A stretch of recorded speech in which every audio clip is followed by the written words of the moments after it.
I think due process, as was just said, is a real process that involves an opportunity to have a hearing. And the situation here is like so many other things that we're seeing now, where actions are being taken that are going forward, and the impression that one gets because they're allowed to go forward is that there's a power there to do it.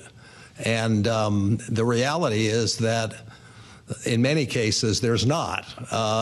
What's gone on is courts have looked at a great many things that the president has done, and the lower courts have in many, many cases essentially said this is unacceptable, it should be stayed. And then the Supreme Court, without actually deciding the propriety of the ultimate action, has essentially given discretion and given leeway to the administration. So I think, the Cook issue is one of many, but I think we have a tendency to want to look at the specifics and spend a lot of time talking about the specifics. What's far more important than any one of these situations is the pattern that's clearly emerged since the inauguration, which is a pattern of Donald Trump, in one instance after another, working to essentially overthrow the norms, procedures, checks of our process. And that's the real concern that we should all have. I understand the need to cover the news as it happens every day. Yes, and of course. The stuff that's thrown against the wall has got to be reported.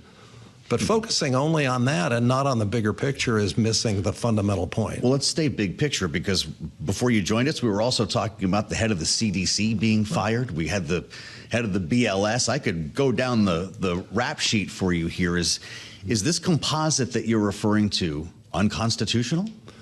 Well, yeah, it's not only unconstitutional, it's a systematic assault on all the things that we fundamentally have relied on, much of it based on the Constitution. And you can go through just a collection of general things that I think most listeners would probably acknowledge. One is, just on a fundamental level, we're dealing with the president who is not, he doesn't live in a fact-driven world. He basically makes up his own facts. If he doesn't like the facts, he fires somebody, like the Bureau of Labor Statistics head. But he makes up his own facts, so he's not fact-driven.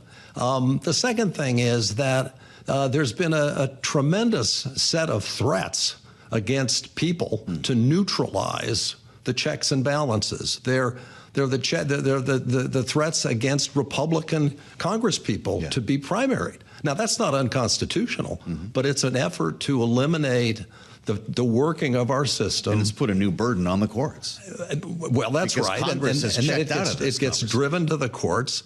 The whole idea of undermining checks and balances, of essentially figuring out ways, part of our checks and balances involves the Fed. The Fed is a very important part for the business world and for our economy. And Trump is now working very hard to overcome the independence of the Fed. But he's also doing a lot of other things. If you look at the Department of Justice, the Department of Justice has been, for the last 50 years, since Watergate really, highly respected as an independent, fair, even-handed. People in this country have not worried for most of the last 50 years about having the Justice Department come after them for no good reason. Well, they do now worry about that, and there's reason to worry about that. And so this, again, is the president trying to neutralize people who will stand in his way. That's the bigger concern. And the problem with getting obsessed with I don't want to call them little, because they're not little things that are happening, but they're individual things. And if you view them in isolation, you miss the much bigger picture. Yeah, so we'll stay with the forest here for a moment. Our listeners and viewers should know Donald Ayer argued 19 times before the U.S. Supreme Court. So you've been doing this for a minute. Have you ever seen a stress test like this? No, I mean, absolutely not. I mean, I think that's the thing that I think is easy to lose perspective about is that what we've never had in this country, we had a civil war. We had a breakdown of the national sort of social fabric as a result of conflict in terms of interests between parts of the country. So we've been through a lot, but I think we've never had what the founders were, even after all the great work they did on the Constitution, still concerned about.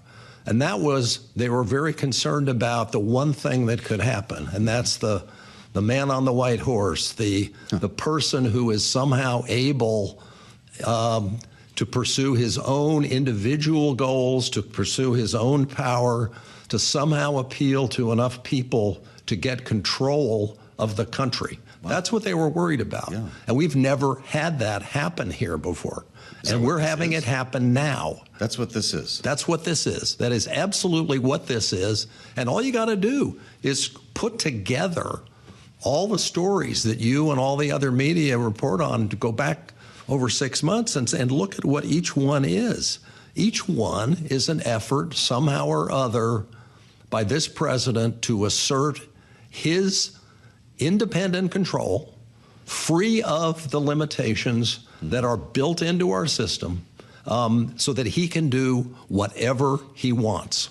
That's what we are dealing with, and that's what people need to know about. And that's what I think I will say, especially, I think the people most susceptible to understanding this and recognizing it are a lot of your viewers. I think the viewers of Bloomberg are the kind of people who think seriously about stuff. And thinking seriously about this means not just thinking about it on the isolated level, think about it in the big picture. We've got about a minute left. I'm struck by your tone and your words today, and I've been lucky to be talking to you for a few years. You're worried. I'm very worried. I'm very worried, and I think I know lots of people who are very worried. And I think it's very easy to, well, it's natural. I don't want to. I'm not here to criticize people. I think it's very natural for people to want to get on with their lives. Sure. It's very natural to want to think about. So far, I'm okay. Things are going along. It's very strange, but I'm okay, and I'm hoping things will keep being okay. And the stock market's still doing pretty well, and people want it to be okay. It's not okay, is the issue. It's not okay because the President of the United States is dismantling our fundamental system.